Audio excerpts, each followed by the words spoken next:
Deklarata të tilla janë shumë dëmshme për vendin tonë, për shoqërinë tonë, për lirinë tonë, për pavarësinë që e gëzojmë sot. Për mu, ato i kanë deklarata për vota politike, edhe ate kanë gjetë vendin ku të shprehen të ata njerëz të cilët nuk kanë të gatshëm kur kanë nevoja në vitin 1998-99 të bashkohen në vendit, ata dhe i përkrahën ato deklarata, le të mendojnë mirë ku janë të çu Kosovën, se Kosova e ka pavarësinë, e ka ushtrinë e vet, i ka shërimtarët, i ka dëshmorët e vet, i ka veteranët e vet, invalidët e vet, e këta duhet t'i çmojnë të vlera. Sot jemi në Prizren, në operacionin Pashtriku, dhe gjithë bashkëluftëtarët, veteranët, sot e dëshmuan që Kosovën e kanë çliruar me luftë në 1999 dhe lufta ka përfunduar me 10 qershor. Këta duhet ta dinë edhe Pacolli, edhe Albini, edhe të gjithë të tjerët, cilët duhet mirën me këtë çështje. Kosova është e çliruar edhe është e pavarur.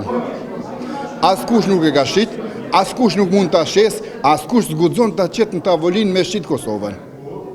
Prandaj Kosova është e qytetarëve të saj, e këtyne veteranëve që sot e dëshmuan me mundin sakrificën me gjakun, me gjithë ato pamje dhe fotografi që u dëshmuan në ekrane për ato betejë, gjithë me gjakun dëshmorëve që ishim Landovic atje që e dëshmuan faktikisht, që janë dëshmorë të lirisë dhe çlirimit të Kosovës, kështu që askush nuk ka mundësi ta shes Kosovën.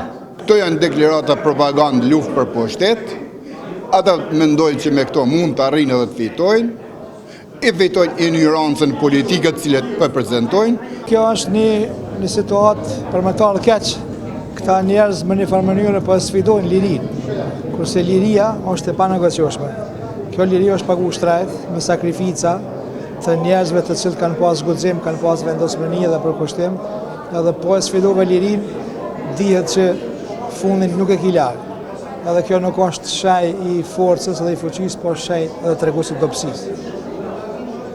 Çka meritojnë ata më u thonë, ato fjalë nuk mund t'i përdori se kam konsiderat për audiencën që na ndëgjojnë edhe që na shohin, por veç po e tham se kush e sfidon lirinë, humbjen e ka të garantuar edhe s'ka pështim veç ka vonim.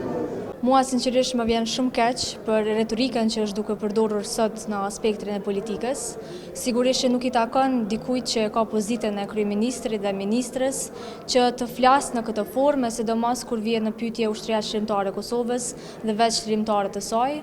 Unë mendoj që Kosova në përgjithësi nuk ka bërë mjaftueshëm për këtë, e lërë më që të kthehet në këtë formë edhe kontekst shumë negativ, që nuk i ka hije askujt dhe bëj thirrje që të ndalohet kjo gjuhë për çarse.